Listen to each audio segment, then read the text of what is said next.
In 2011, a young nun vanished from a secluded convent in rural Vermont after reporting disturbing activity involving one of the clergy. The case was buried quietly, dismissed as delusion, until 12 years later, her son and husband returned to the abandoned chapel, uncovering a sealed crypt and a truth that would change everything. The stone floor beneath the altar felt colder than it should have, like it had been waiting for them. The sound of gravel crunching beneath the tires of their rental car filled the otherwise silent morning air as David Sinclair guided the steering wheel with steady hands. The road wound narrowly through the dense woods of northern Vermont, with skeletal trees on either side danced across the windshield. Ben, his 17-year-old son, sat beside him, earbuds in, eyes occasionally darting to the GPS screen. Neither spoke much since leaving the motel just after sunrise. David glanced at his son. There were lines of quiet thought on the boy's forehead, the kind that reminded him of Maria. The same furrow when she used to puzzle over crossword clues or burn dinner while distracted by news reports. He hadn't told Ben everything, not yet, but he knew he had to, and the moment was fast approaching. The destination was no longer just coordinates on a screen. It was the final chapter of a story David had spent 12 years trying to close.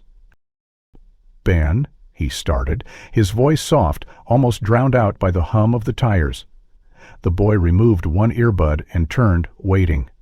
"I know I told you this trip was just a detour, something your mom would have wanted, but there's more to it than that." Ben sat straighter, his curiosity piqued. "Okay? What's going on?" David kept his eyes on the road. "People who were born, your mom, Maria, she was part of a religious order, a convent out here just off the edge of a town called Grafton. It's where she lived for most of her 20s. Ben blinked. "Wait, Mom was a nun?" "Technically a novice," David corrected gently. "She never took final vows. She left the convent shortly after she got pregnant, with you." The revelation was met with a stunned silence. Ben looked out the window, digesting the information. "Why didn't you tell me?" "She didn't talk about it much," David replied, "but in her last few months, before the cancer got worse, she kept bringing it up. She regretted us, wanted you to see it for yourself."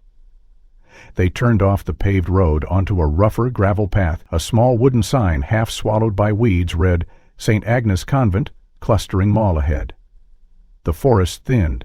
Through the misty tree line emerged the silhouette of a large, two-story brick structure, weathered, its windows dark like blind eyes, ivy crawling over its crumbling walls. It looked more like a forgotten asylum than a sacred place. They parked just outside a rustic gate. Ben stepped out first, his shoes crunching leaves and twigs, hands shoved into the pockets of his hoodie. He stared at the building. "It's abandoned." David nodded slowly. "Shut down about 9 years ago. There was some kind of legal scandal. Abuse of power, maybe. Financial irregularities, too. I never got the full story, and Maria wouldn't talk about it."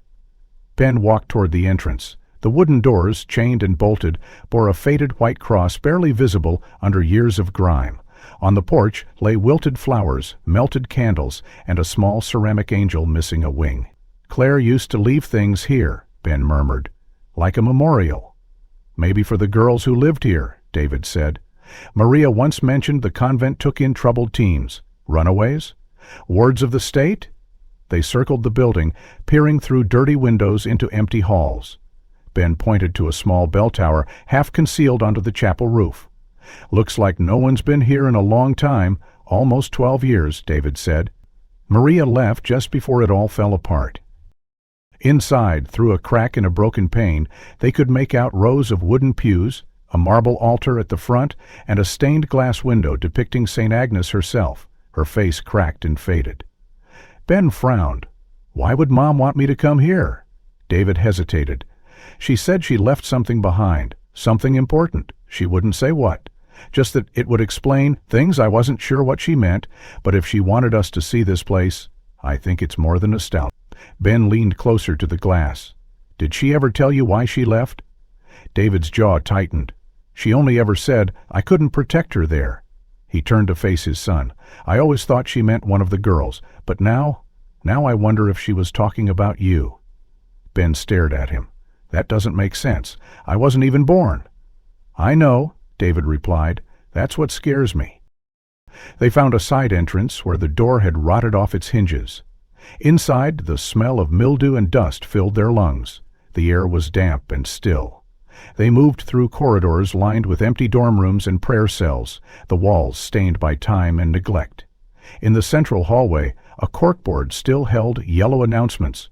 Choir practice at 7, please keep silence after 9 p.m., and one note, pinned by a rusted tack. David touched the paper gently. She was here, right here. At some point, this was her whole world. Ben swallowed hard. I wish I had known her better. You still can, David said, stepping toward a set of stairs leading to the second floor. If she left something here for us, we're going to find it. Dust particles floated in shafts of light, cutting through the broken stained glass windows as David and Ben stepped deeper into the main hall of the convent. The echo of their footsteps bounced back at them like a chorus of invisible watchers. Despite the stillness, the atmosphere felt thick with something unspoken. Aunt's fingers trailed along the cracked plaster of the hallway, pausing every few feet to glance at faded nameplates above doors. Most were unmarked or too weather-worn to decipher, but one caught his eye. Archivum. He nudged Ben and pointed. The archives, he murmured. The room behind the door had once been an administrative office. Filing cabinets stood crookedly along the walls, their metal sides rusted and dented. A dozen or so cardboard boxes were stacked along the back wall, some toppled over, their contents spilt into disorderly piles of paper, binders, and manila folders. David walked toward the window where an old corkboard displayed a collage of black and white and faded color photographs, thumbtacked at odd angles, curling at the edges from years of humidity. Ben hung back, watching his father's eyes scan the images. These look like group photos, David said quietly. Staff may be students too. They ran programs for girls here, remember? His voice caught on the last word. He wasn't sure why. One photo in particular held his attention. It was larger, more recent, taken in 2010 judging by the handwritten note at the bottom corner. The group stood on the convent's front steps, about 20 women, a mix of young novices and older nuns, their expressions ranging from solemn to smiling. David leaned in, squinting. There, near the center of the middle row, stood Maria. She looked younger, perhaps late 20s, wearing a light blue blouse under her habit, her face partially turned as if distracted by something off-camera. Standing next to her was another woman, younger, with sharp features and dark eyes that pierced through the faded photograph with unusual clarity. Unlike the others, she wasn't smiling. That's her, David breathed. That's your mother. Ben joined him, leaning closer. And the one next to her?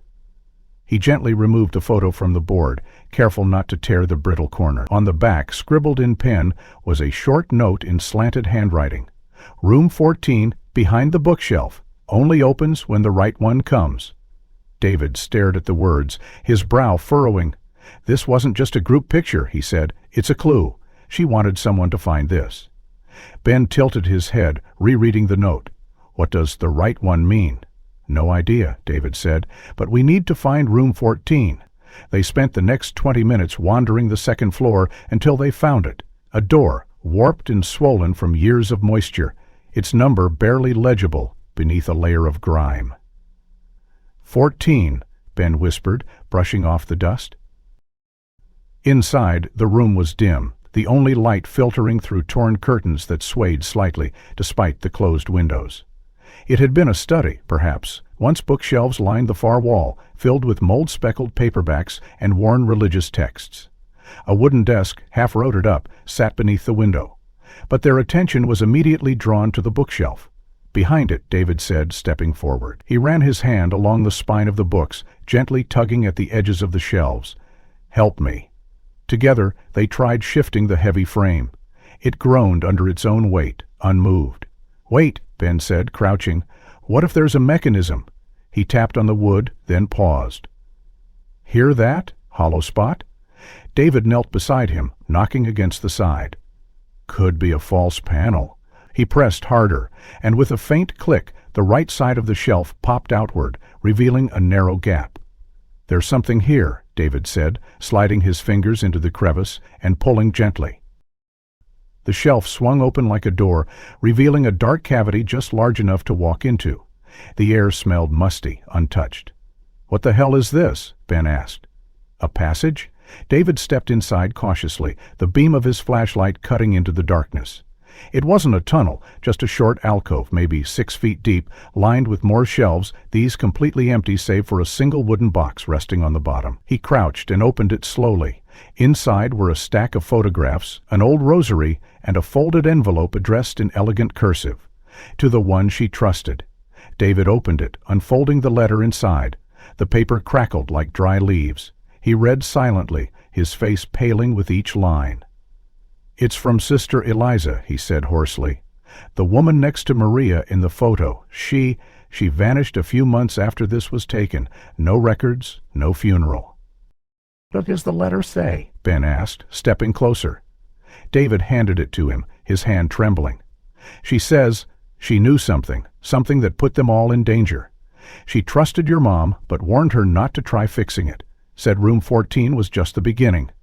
Ben read the final line aloud, his voice barely above a whisper. "You found this because you're her blood. That means it's your turn now." They turned to look at each other, the air between them suddenly heavier.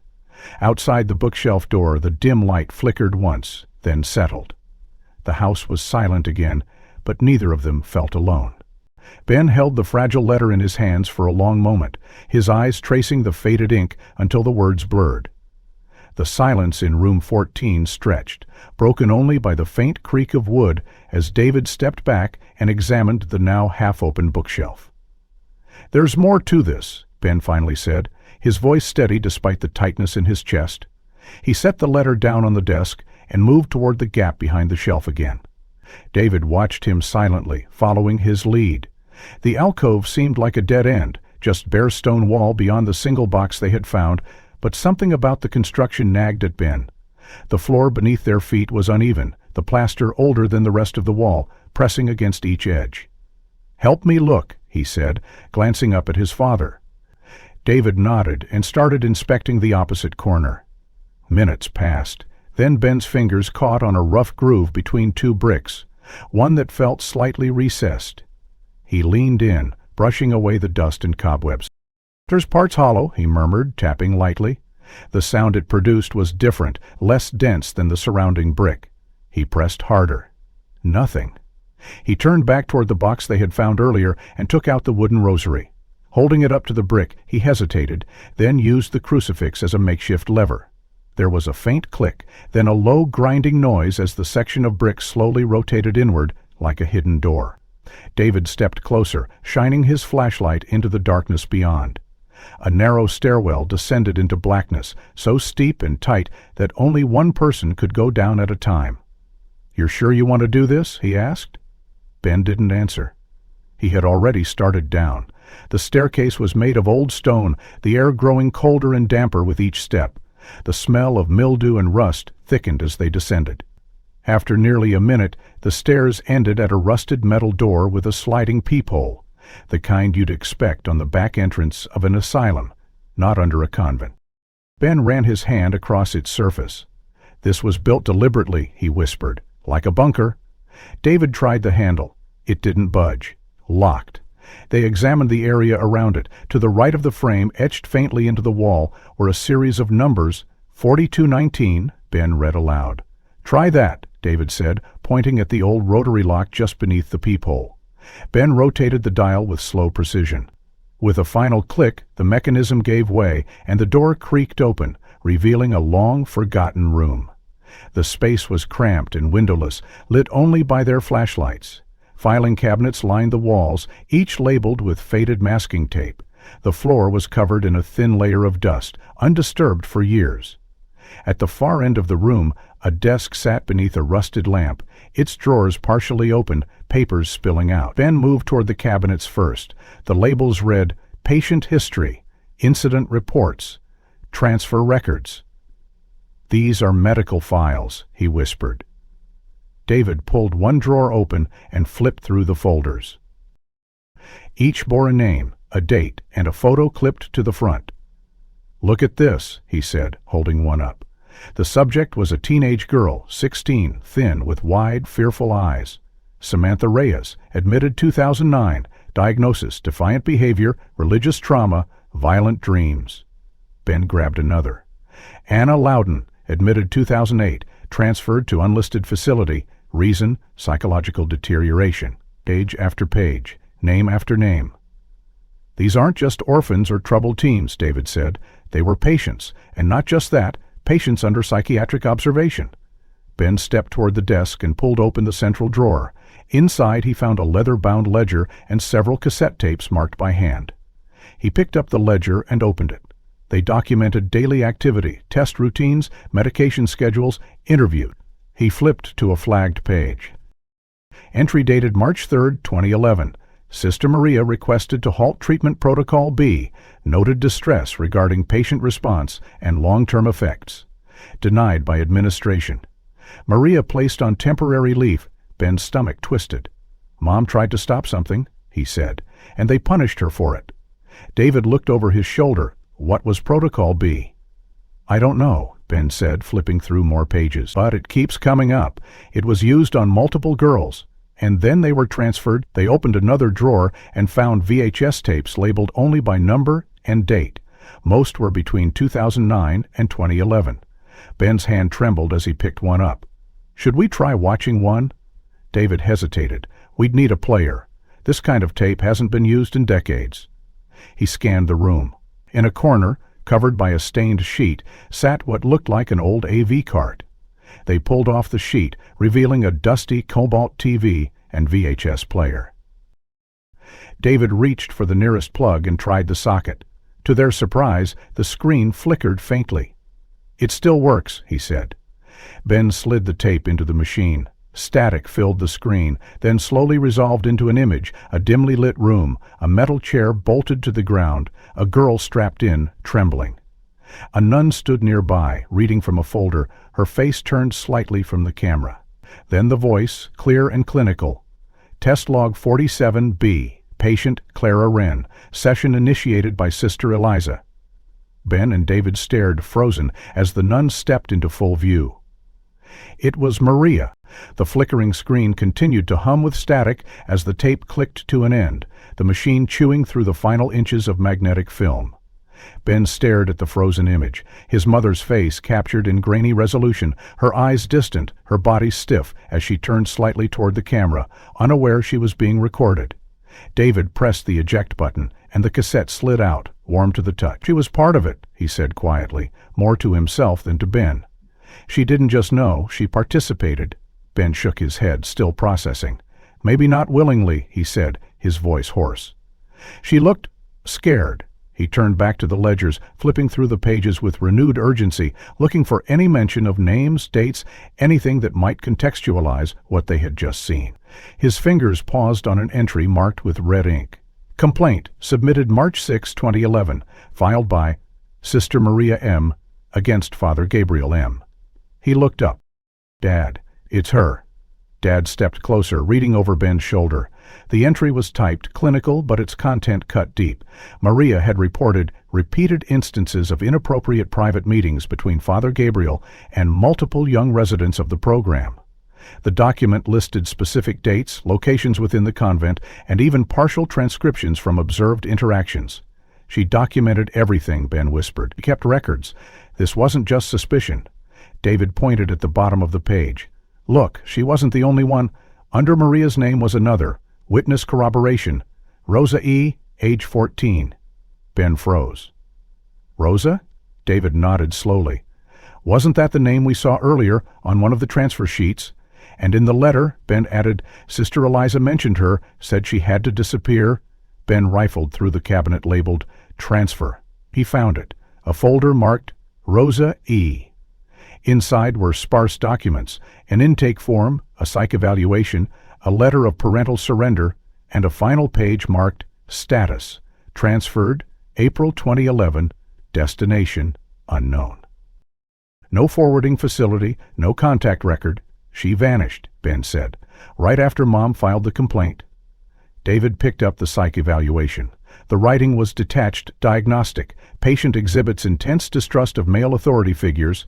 History of trauma likely rooted in familial abuse. Responds with heightened anxiety when left alone in confined spaces. Not recommended for standard peer integration. She was traumatized before she got here, David said, reading aloud. And then they sent her here. Ben clenched his fists. And then something else happened. Mom tried to stop it. He pulled out the incident report file next. More names, more accusations. Sister Maria's signature appeared multiple times across several months. Each complaint, miragelastic behavior among staff, rumors of secret rooms, and locked wards not listed on official blueprints. There's a pattern, Ben said. Each time she reported something, someone else was transferred or went missing. And after that last one, after Rosa, it stopped. David opened a smaller box beneath the filing cabinet. Inside were loose notes, scribbled margins, and what looked like a draft of a letter. He read it aloud, his voice low and uncertain. To whom it may concern. If this reaches you, it means I failed.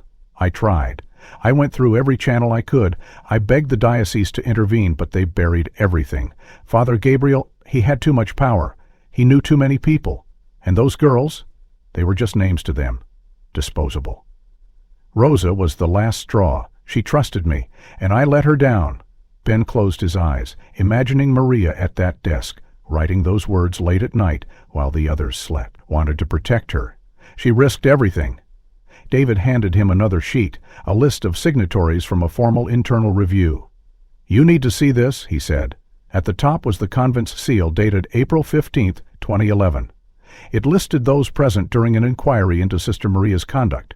The accusation: inappropriate breach of protocol, obstruction of spiritual guidance, unauthorized access to restricted records. Turned it on her, Ben whispered. They made her look like the problem. Beneath the charges was a brief summary. Sister Maria placed on indefinite leave. Records sealed under Administrative Protection Clause. Final recommendation: reassignment or dismissal pending higher authority review. But there was no record of reassignment, no dismissal, no follow-up. She left the convent, and no one mentioned her again. Ben's breath quickened as he thumbed through another folder. Dad, he said, pulling out a crumpled incident slip. Read this. The document was dated 2 weeks before Rosa's transfer. It was a disciplinary report filed by Father Gabriel. The offense: disruptive behavior during confessional session. Physical resistance. Use of accusatory language. Subject: he tried to silence her, Ben said. He punished her for speaking out. David leaned against the wall, the weight of the evidence pressing down like the crumbling stone around them. And then she was gone. No record of where. Just transferred. Ben knelt by another box and opened a bundle of letters.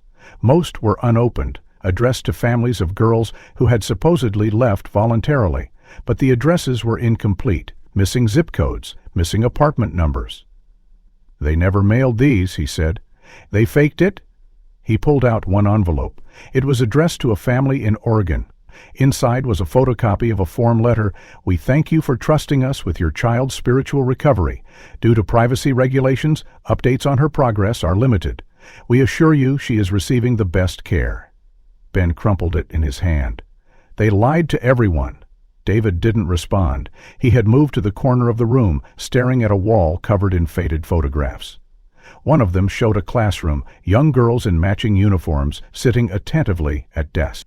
In the back row, second from the left, a familiar face stared back. That's her, he said. That's Rosa. Ben joined him. The girl in the photo looked younger, hopeful, unaware. We need to find her, Ben said. If she's still out there, she might know what really happened. David nodded. But if they covered this up, there's no way they made it easy to trace her. Ben looked down at the letter Maria had drafted. The ink was smudged near the bottom, as if she had hesitated or cried. I left clues. If you're reading this, you'll know where to start. But hurry. He's still out there. And he's not alone. Ben sat on the floor, the documents scattered around him like a broken puzzle, too vast to reassemble. And yet he felt the picture forming, not just through the files, but through the silences that followed his mother's name everywhere they turned. David stood a few steps away, leaning against the cold stone wall, his eyes unfocused, jaw clenched. The air in the archive room felt heavier now, not just with mold or time, but with something unspoken between them. She tried to warn them, Ben said, his voice tight. She begged them to listen, and they called her crazy. David didn't respond right away. Instead, he walked slowly to a rusted chair in the corner and sat down heavily, running a hand over his face. "There's something I haven't told you," he said finally, his voice low. Ben looked up. "About Mom?" David nodded. "You were born, she had a breakdown. It was more than just postpartum depression. She stopped sleeping, started having panic attacks. She talked about hearing footsteps in the house when no one was there, said someone was watching us. Then, one night, I found her in the basement, digging behind the water heater, barefoot, shaking, muttering something about the door beneath the chapel." Ben stared at him. "You never mentioned any of this." "She asked me to promise, said it would pass, but it didn't. A week later, I admitted her for evaluation.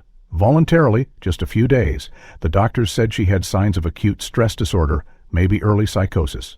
But she was lucid most of the time, and the one thing she kept repeating was that there was a door under the chapel no one was supposed to find." Ben stood slowly, the pieces rearranging in his head. "She wasn't hallucinating," he said. "She was remembering." David met his eyes. "That's what I'm afraid of now, that all those things we thought were delusions were real?" Ben turned back to the files and picked up one of the psychiatric reports. It was stamped confidential, bearing the seal of the Diocese Review Board. Subject: Sister Maria H. Psychological assessment following repeated allegations deemed inconsistent with observed behavior. The file detailed how Maria had been seen wandering the grounds late at night, engaging in obsessive record-keeping, and accusing senior clergy of assessment of unapproved transfers. "The language they used," Ben muttered, flipping pages, "it's like they were building a case against her sanity." Typifying his concern, David added bitterly. Another page caught Ben's eye. A memo, unsigned, dated 3 days after Maria's final complaint. Recommendation: isolate subject to prevent dissemination of inflammatory claims. Consider disciplinary transfer. Maria Hale's recent behavior suggests possible paranoid delusions specifically in relation to chapel-level infrastructure. There, Ben pointed, chapel-level infrastructure. "That's the door." He grabbed another file, this one a maintenance log, and flipped through until he found a line item buried in routine entries. Subfloor access sealed per request of Father Gabb, March 12, 2011. No work order generated. Locking mechanism upgraded. Gabb mechanism upgraded. "He sealed it right after Rosa disappeared," Ben said, "and right before Mom was forced out." David pushed himself to his feet. "If that door's still there, it means whatever she saw, whatever she was trying to protect us from, it's probably still inside." Ben looked at the door at the far end of the archives, the one that led back up toward the chapel. "She wasn't crazy," he said quietly. "She was trapped." Gaslit by everyone around her, they gathered the files that seemed most critical, photos of Rosa, the disciplinary report, Maria's handwritten notes, and tucked them into David's backpack. As they moved through the narrow corridor, Ben stopped again by the edge-seeing photo home, among the others. "Looked so confident here," he said, "like she really believed this place could do good." "Should do," David replied. "That's why it broke her when she realized what it had become." As they climbed back into the light of the second floor, the chapel's arched windows poured late afternoon sunlight across the warm pews. The space felt hollow, echoing with past voices. Ben crossed to the altar, his footsteps deliberate. The marble floor behind it bore a faint discoloration, a square patch of stone that seemed different in texture. "Air," he said, crouching. He pressed his hand to the stone. It was cold, smoother than the surrounding tile. "She described this spot once," David said quietly. "Right before she went into the clinic. She said it led to something no one should ever see." Ben looked up. "Then we need to see it." The sunlight that had earlier filtered through the chapel windows had dimmed into a deeper amber as the day waned, casting long shadows that crawled over the cracked pews and stone floor. Ben stood where the discoloration on the tile met the base of the altar, pressing both palms flat against the cool marble. David knelt beside him, examining the faint outline that suggested a hatch or panel, something that had been intentionally concealed, yet not expertly enough to hide from those who knew where to look.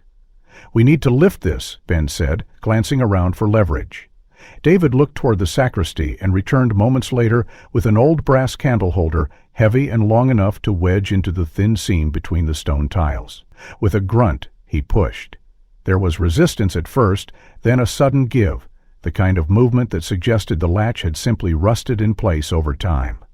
A muffled thud echoed beneath them as the slab shifted upward. Together, they pulled it free and set it aside, revealing a dark square hole beneath. A narrow staircase, carved from uneven stone and choked with years of dust and cobwebs, spiraled down into the void. The air that rose from the hole was damp and cold, laced with the scent of earth, decay, and something faintly metallic.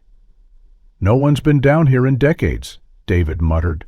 Ben flicked on his flashlight and descended first, the beam cutting through the darkness in a narrow cone. The walls were made of rough stone, moist in places, with patches of moss creeping across the corners. As they reached the bottom, the space opened into a low-ceilinged crypt, its architecture older than the rest of the convent, almost medieval. Small alcoves lined the walls, each containing a single stone sarcophagus set into the rock. Names were etched above each resting place, many worn away by time, but some still legible. Father John Paul, 1894, Father Augustine Reyes, 1910, others more recent, but none later than 1998. This was the clergy crypt, David said, where they buried the senior priests. Ben's light scanned further down the corridor and halted. There at the very end was a vault unlike the others. It was smaller, lower to the ground, and bore no cross or religious symbol. Only a name, Rosa E., carved into the stone in capital letters. No date of birth, no date of death, just a name, stark and unaccompanied. "She was never a priest," Ben said, voice tight. "Why is she here?" David stepped closer, brushing away the grime around the engraving. "There's no seal on it," he noted. "These others are mortared shut. This one, it looks like it was never even closed properly." Ben crouched and tugged at the stone lid. It moved slightly under his grip, heavy, but not impossible to shift. With effort, and together, they slid the top back. Inside was a cavity lined in crumbling brick, the bottom layered with what appeared to be an old woolen blanket. But there was no coffin, no bones, no remains of any kind, just emptiness. "She's not here," Ben said, his voice shaking. "Dates faked her burial." David scanned the surrounding area. "But they put her name here for a reason. Maybe to hide her, or to make it seem like she died without actually killing her." Ben stood abruptly, heart pounding. Or maybe they wanted everyone else to believe she was dead while they moved her somewhere else. "But why keep it secret?" David asked. "Why not just say she was transferred like the others?" Ben's jaw clenched. "Because someone didn't want her found, and Mom knew. That's why she mentioned the door beneath the chapel. Because this is where they buried the lie." As they turned to leave, Ben paused again and looked back at the empty vault. He reached into his jacket pocket and pulled out the small photograph of Rosa they had found earlier in the files. He placed it gently on the stone lid, the image now resting where her name was carved. "You deserve more than this," he whispered. David checked his watch. "Push your head up before we lose all light." As they climbed the stairs, Ben noticed another detail just beside the arch of the crypt's exit. Paint script was carved into the stone. He held his flashlight steady and read it aloud. Dominus Videt. David translated quietly, but remained silent. Ben walked slowly back to the altar, looking once more at the hatch they had opened. "This place," he said softly, "was never just a church. It was a vault." David nodded, his gaze fixed on the floor. "A vault of secrets. And we've only opened one." Ben turned to the back of the chapel. "Then we find the rest." He started walking. "There's more. I know there is. Mom wouldn't have left just one clue." The next morning, Ben sat in the diner booth with a lukewarm cup of coffee untouched before him, his fingers tapping absently against the porcelain. David scrolled through an old contact directory on his phone, muttering names under his breath. "We need someone who was there," Ben said, "someone who was signed off on those records." "There's one name that keeps coming up," David replied. "Monsignor Peter Lowell. He was the head of the Diocese administration in Vermont during the years your mother was at St. Agnes. He was responsible for spiritual oversight, including approving all clergy transfers. Ben leaned in. Do you think he knew about Rosa? David nodded. If anyone did, it was him. After several phone calls and some pushback from Diocese's offices, reluctant to give out information, David finally tracked down the retirement home where Lowell now resided, St. Dymphna's Home for Clergy, a quiet facility just outside Montpelier. That afternoon, they drove north through winding back roads bordered by bare winter trees, the sky a dull gray canvas that matched the mood in the car. Neither spoke much until they arrived. The retirement home sat nestled against a hillside, modest and well-maintained, with white siding and green shutters that gave it the feel of a country inn. Inside, a nurse greeted them at the front desk. When David asked for Peter Lowell, she hesitated. Monsignor Lowell doesn't receive many visitors, she said carefully. He's in a delicate state these days. Memory comes and goes, and he has a tendency to ramble. David offered a firm but polite smile. We only need a few minutes. It's regarding a matter he may still recall, something from his time at St. Agnes Convent. The nurse's expression changed subtly. He does sometimes mention St. Agnes, she said, but not fondly. She led them down a quiet hallway to a private room where an elderly man sat in a high-backed chair by the window, wrapped in a gray shawl, staring out at the winter trees beyond. His skin was paper-thin, his frame gaunt, but his eyes, when he turned to look at them, still held a flicker of strength. Monsignor Lowell, the nurse said gently, you have visitors. He echoed, voice gravelly. From the church? No, David said softly. We're here about St. Agnes. That name made the old man blink. Slowly, he straightened in his chair. Ah, he murmured. That place? Ben stepped forward. Sir, my mother was a nun there. Maria H. She left in 2011, and we believe she was involved in trying to protect a girl named Rosa. The name seemed to jolt something loose in Lowell. His eyes narrowed. Maria, he whispered. The one who wouldn't stay quiet. He gestured toward the empty chair across from him. Sit. If you've come this far, I imagine you deserve to know. David sat, but Ben remained standing, hands clenched at his sides.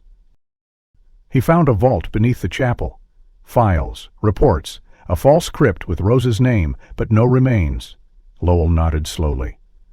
There were too many things we weren't prepared for. The convent was meant to be a refuge, a place of peace, recovery. But over time, lines blurred, too many secrets behind too many doors. Who was Rosa? Ben asked. Why was she there? The old man exhaled shakily. Rosa was the child of a nun, a girl named Sister Evelyn. She came to us from New Hampshire, already 4 months pregnant. No one outside the clergy ever knew. She was isolated, assigned to kitchen duty, never allowed to leave the grounds. Why? David asked. Because a pregnant nun would have shattered the image we tried so hard to maintain, Lowell said bitterly. It wasn't just sin, it was scandal. The church doesn't tolerate reminders that even those under vows are still human. Ben's voice was tight. So they punished her. She was given a choice, Lowell said. Stay, raise the child in secrecy, or surrender the girl and resume her duties. She chose to stay.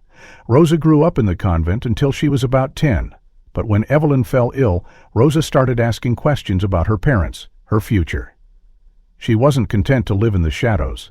And that's when Father Gabriel intervened, Ben said, not even phrasing it as a question. I thought he meant contacting Catholic Social Services. But the next thing I knew, Rosa was gone. No file, no record. Evelyn passed shortly after. Maria was the only one who raised a fuss. David leaned forward. What did she do? She filed formal reports, demanded an inquiry, said she had proof that Rosa wasn't sent to any legitimate agency, that Gabriel had arranged something off the books. And what did you do? Ben ask's voice cold. I did what I was told. I buried the complaint. I told Maria she needed rest, that she was imagining things. But she wasn't. Ben's fist tightened. You let a girl disappear. We let a lot of things happen, Lowell said softly, because we believed the church would be damaged more by scandal than by silence. Where is she? David asked. Do you know what happened to Rosa? The old man looked up, pain flickering across his face. There was talk of a family in New Mexico, private placement, no records, but Gabriel handled it. I never saw her again. Ben stepped closer. "But she's not dead." "No," Lowell said, "not as far as I know." He looked up at them, voice trembling. "If she's alive, she might be the only one who can confirm what really happened in those final weeks." "Do you have anything that might help us find her?" David asked. Lowell motioned toward his nightstand. Inside was a locked tin box. "Second drawer," he said. David opened it and pulled out the small container. Inside was an address book, yellowed with age. A name stood out, Margaret Goslin, Albuquerque, New Mexico. She was a contact of Gabrielle's, Lowell said, foster care intermediary. She arranged things quietly. If Rosa ended up anywhere, it was with her. Ben closed the box, nodding. "Then that's where we're going." The long drive to New Mexico stretched endlessly through the barren landscapes of the Southwest, with sand-colored hills rising in the distance and telephone poles ticking past the car like a metrodome of memory. David drove in silence, his hands steady on the wheel while Bent flipped through the contents of a worn leather-bound journal resting on his lap, Maria's journal. They had found it tucked in the back of Lowell's box, buried beneath spare rosary beads and a yellowing prayer card. Inside the first page, Maria's handwriting looped tightly, pressed hard against the paper, as if her hand couldn't keep up with her thoughts. "If anyone finds this, it means I'm no longer there to explain, but please, please believe me." "I saw what they did." Ben read the entries aloud, one after another, his voice low and measured. "Mulch match 15th. I was in the hallway when I heard Rosa scream. I wasn't meant to be there. I was supposed to be in prayer. But I heard her, clear as day, and I ran toward Father Gabriel's quarters. I saw two men I didn't recognize leading her through the back corridor. One was carrying a file folder, the other had a coat draped over her head like she was being smuggled out." Ben paused, turning the page slowly. "I yelled at them, demanded to know where she was going. Father Gabriel appeared and told me it was a medical emergency. He said I was interfering in church matters and that Rosa was being taken to a specialist. But Rosa was screaming my name. She didn't want to go. She wasn't sick." David glanced at his son, his mouth tightening. "She knew," he said. "She knew they were lying, and they punished her for trying to stop it." Ben continued reading. "March 17th, I confronted Gabriel again. I told him I would go to the police. He laughed, told me no one would believe a nun with a history of hysterics, said I would be removed from service if I kept pushing." Another entry, this one scribbled hastily. "Said I would be removed from service if I kept pushing." Another entry, this one scribbled hastily. March. "I threatened to expose them.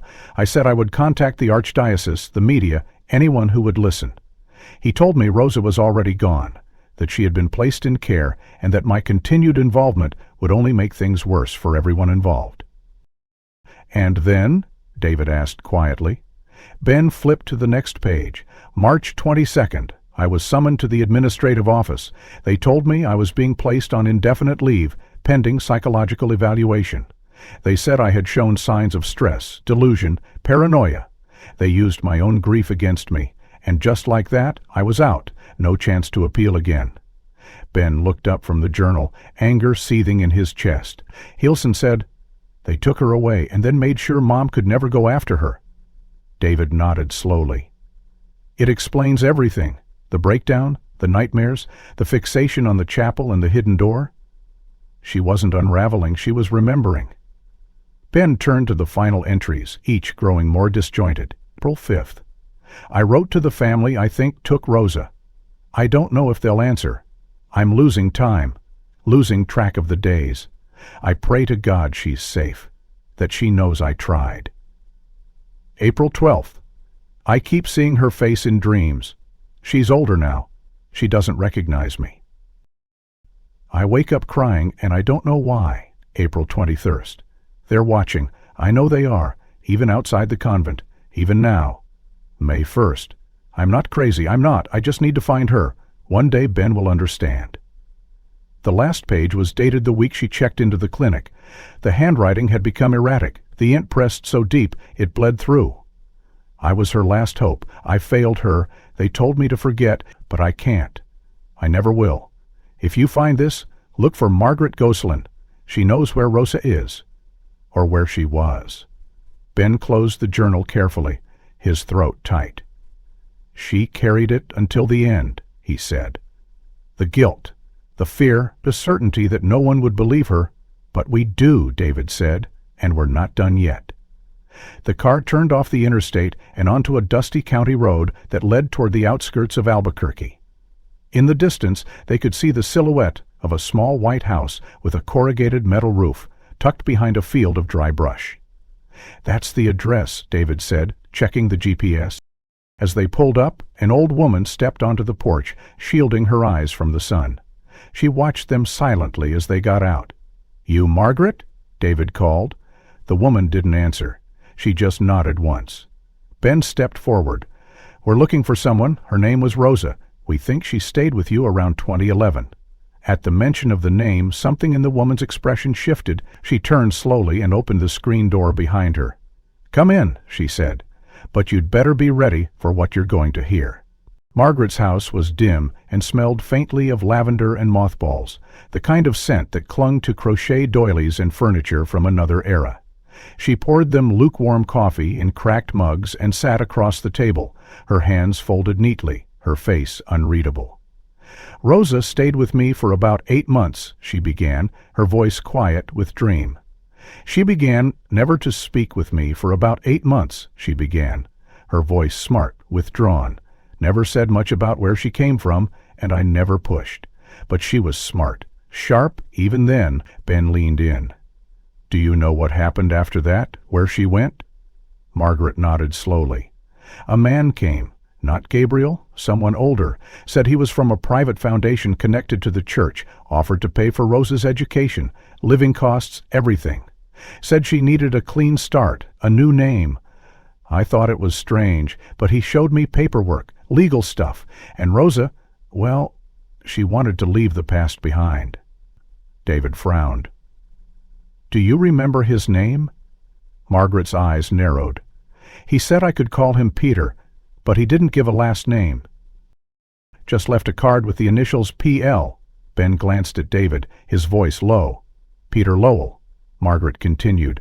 "Rosa was placed with a family in Massachusetts, a couple with no children of their own. She started high school there under the name Rose Lane. Last I heard, she was studying social work. Do you know where?" Ben asked. "She mentioned Boston," Margaret said she wanted to help kids like her, ones who slipped through the cracks. Later that night, back in the motel, David made a few calls and used a few connections from his nonprofit days. By the next afternoon, they had a lead. Rose Lane, 21, recently hired by a youth shelter in Dorchester, Boston. No criminal record, bachelor's degree in psychology from Suffolk University. Ben stared at the screen of David's laptop, his hands trembling slightly. She said, "She has no idea." The flight to Boston was quiet. Ben looked out the window the entire time, rehearsing what he might say, the she might say, what could possibly make any of it make sense. The city greeted them with gray skies and the sharp bite of coastal wind. They rented a car and drove through narrow, bustling streets until they reached the shelter, an old brick building tucked between a school and a laundromat, its windows covered with paper hearts drawn by children. Inside, the lobby buzzed with activity. A receptionist looked up as they entered. "Can I help you?" David stepped forward. "We're looking for Rose Lane. She works here." The woman nodded. "She's on break. Just a moment." Minutes later, a young woman emerged from the back hallway, wiping her hands on a paper towel. She was taller than Ben expected, with dark eyes and a kind expression. Her hair was tied back, and she wore a faded navy staff hoodie. "Hi," she said, slightly breathless. "I'm Rose. Can I help you with something?" He stared at her, speechless, his throat closing around every word he'd tried to prepare. David stepped in. "My name is David. This is my son, Ben. We came a long way to talk to you. It's about your past." Her brow furrowed. "My past?" "You were born Rosa Evelyn," David said gently. "You lived at St. Agnes Convent until you were 10. Do you remember that?" Rosa's smile faltered. I don't think so. I was adopted. My parents always said they got me through a private agency." "You were adopted from your mother? Hidden?" "Because she tried to protect you." Rose took a step back. "I think you have the wrong person."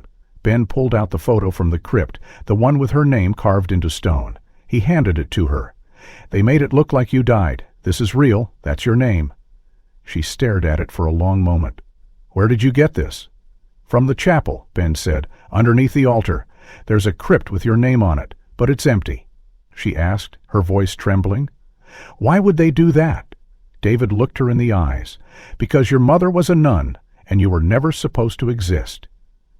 That doesn't make any sense, Rose said, backing toward the wall. I don't know you. I don't know any of this. Her name was Maria, Ben said. She kept a journal. She remembered everything. She never stopped looking for you. Maria, Rose whispered. Why does that sound familiar? Because she never forgot you, Ben said. She left notes, letters. She knew what they did, and she tried to stop it. They called her crazy. They forced her out, but she was right. She was right about all of it. Rose sat down slowly on the bench by the window, her hands shaking. I always had dreams, she said quietly. Flashes, a chapel, a woman's voice calling my name. I thought it was imagination, something my brain made up to fill in the blanks. It wasn't, Ben said. It was real. You were taken? I don't even know who I am anymore, she whispered. David crouched beside her. You're Rosa, and you're alive. That's what matters. She looked at him. Why now? Why come after all this time? Because the people who did this, Ben said, they're still out there, and we think there's more. More they're still hiding. The week that followed was a blur of paperwork, phone calls, and quiet conversations in borrowed rooms. Rosa agreed to a DNA test after the third day, not because she was convinced, but because something deep inside her, something beyond logic or memory, demanded to know for certain. When the results arrived, no one said anything for a long time. Ben handed her the envelope without a word, and she opened it slowly, her fingers trembling slightly. The lab report was short and clinical, but its conclusion was clear. Full sibling match. She was Maria's daughter, and Ben's sister. She sat in silence, her breath shallow, the words on the page like a doorway to a life she'd never lived but somehow always carried within her. She wasn't lying, Rosa whispered. Everything you said, everything she wrote, it was true. Ben nodded, unable to speak. David stood behind them, quiet, his hand resting gently on Rosa's shoulder. You don't have to understand it all right now, he said. Just know she never stopped loving you. A few days later, Rosa asked to go back. The convent, she said. If there's anything left of her, it's there. They drove through the cold wind of early spring, their Vermont roads still edged in snowmelt and old leaves. The building looked even more weathered than before, the ivy clinging to its bricks like veins on an aging hand. Inside, the air was still thick with time. Rosa walked ahead, past the crumbling pews and silent corridors, her footsteps steady as she made her way to the chapel. She stood at the front, facing the altar, her eyes drawn not to the floor where the crypt lay hidden, but to the statue of the Virgin Mary that stood quietly in the alcove to the left. The face was serene, the stone smooth, and, as Rosa approached, something compelled her to kneel. She rested her hands on the base of the statue, almost instinctively, and felt the edge of something thin tucked just beneath the folds of the carved robe. She reached under and pulled out a small, time-worn envelope, the corners soft and the ink faded. Her name was written on it, Rosa, in handwriting she now recognized. Her hands shook as she opened it. Inside was a single sheet of lined paper, folded neatly, yellowed by time but preserved from moisture. She read the words aloud, her voice trembling. My sweet Rosa, if you're reading this, then you've found your way back. Maybe not to this place, but to the truth, and maybe, just maybe, to yourself. I'm sorry I couldn't be the mother you deserved. I'm sorry I wasn't strong enough to keep you safe. They told me I had to forget you, that for your safety I had to disappear from your life. But love doesn't vanish like people do. Love stays. In the quiet moments, in the ache of a name unspoken, in the hope that one day you would find your way back. This chapel was the last place I prayed for you, and every word I said knowing I might never see you again. But I knew you'd grow. I knew you'd survive, and I hoped, with all that I had left, that you'd feel me somewhere inside your bones. Even if no one told you where you came from, even if they buried the truth so deep it took you years to dig it up, I'm proud of you. I love you. I always did. Love, Mom, Rosa sat back, tears running freely now, the letter clutched to her chest. Ben knelt beside her, his hand covering hers. "She waited for you," he said softly, "even when she knew she'd never see you again." David stood behind them, eyes glistening, saying nothing. In the stillness of the chapel there was no sound but breath, no movement but the slow settling of dust in the golden light from the broken window. Rosa folded the letter carefully, placed it back beneath the statue, then stood, wiping her eyes. "She left it here," she said, "because she knew one day I'd come looking." "And you did," Ben said. "You found her." They left the convent as the sun dipped behind the trees, casting long shadows across the grass. Rosa turned back once, looking at the building, and this time she didn't see a prison or a graveyard. She saw a threshold, a place where a woman once stood alone against silence, and where, 12 years later, her children walked out together, not just with answers, but with the truth. They had broken the silence, they had unearthed what was buried, and they had brought Maria home, not in body, but in memory, in legacy, in love. Because truth, like love, endures, even when hidden, even when forgotten, even when the world tries to silence it. If this story moved you, don't forget to like and subscribe for more gripping narratives just like this. What part of Maria's journey struck you the most? Do you think Rosa will ever fully embrace her past? And by the way, where in the world are you watching from? Drop a comment below. We'd love to hear your thoughts and location.